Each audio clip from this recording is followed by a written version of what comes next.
Daily Devotionals with open hearts and open minds. First United Methodist Church in Pueblo, Colorado presents Hope and Coffee with Pastor Hugo Venegas.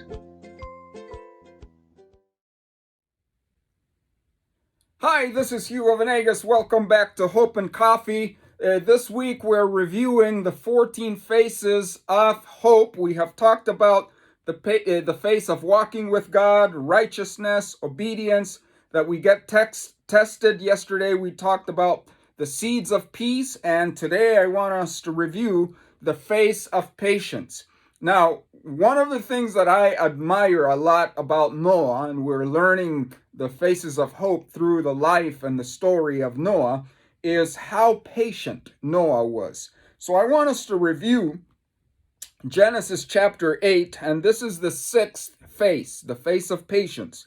And go to chapter 8 of Genesis, and I want us to read verses 1 through 5. And it says here, "But God remembered Noah and all the wild animals and the livestock that were with him in the ark, and he sent a wind over the earth, and the waters receded.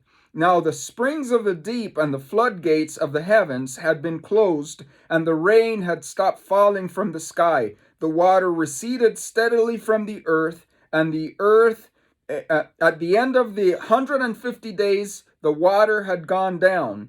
And on the 7th day of the 7th month, the ark came to rest on mountains in Ararat. The waters continued to recede until the 10th month, and the first day of the 10th month, the tops of the mountains became visible." Now, I want you to know that when we read the story of Noah, we think that it only rained 40 days and 40 nights, and then that was it. Yeah, it rained 40 days and 40 nights, but the earth was flooded for a year.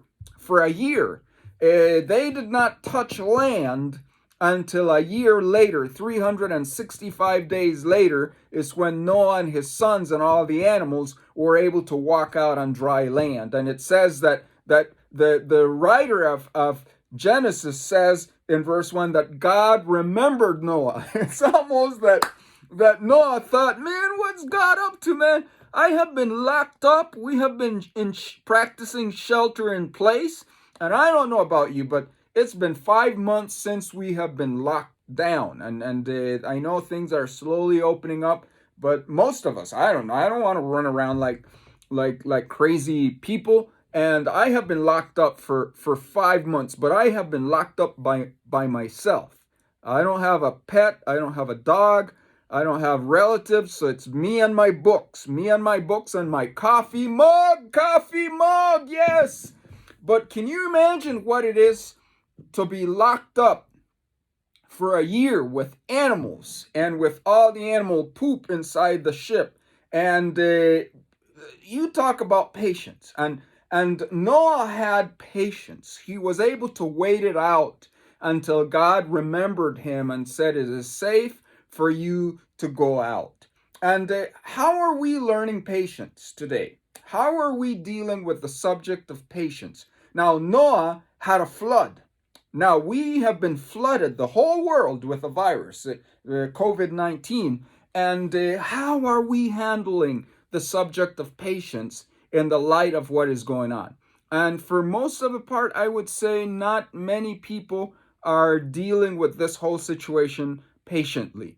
And we see that patience is not just an American challenge, it's a global challenge, because if you read the news, you have seen that lack of patience has been one of the reasons why the virus keeps spreading.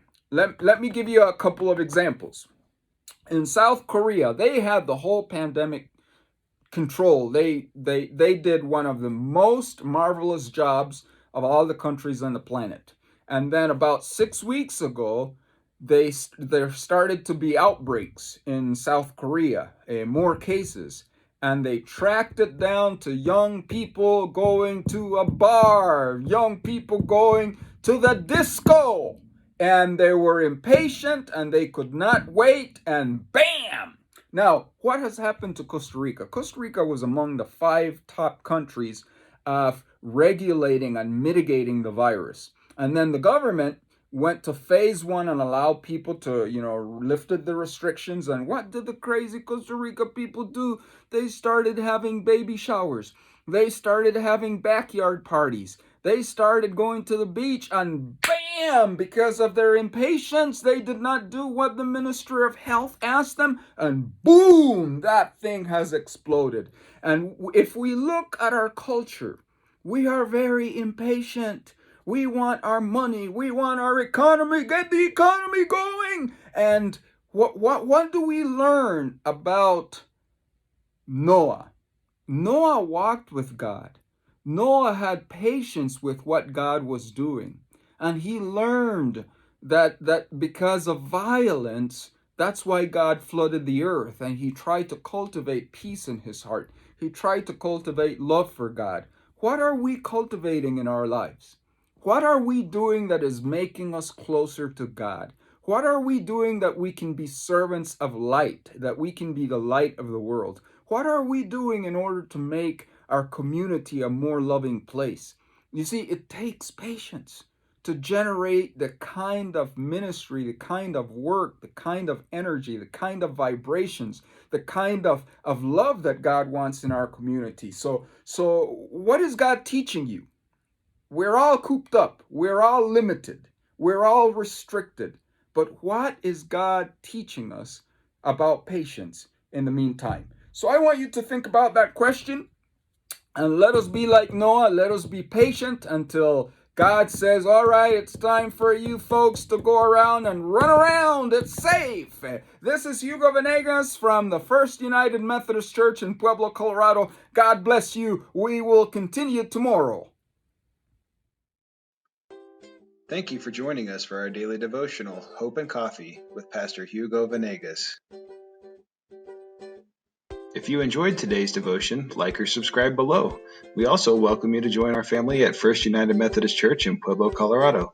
You can visit our website at firstumcpueblo.org, and we hope you continue to have a blessed day. We'll see you tomorrow.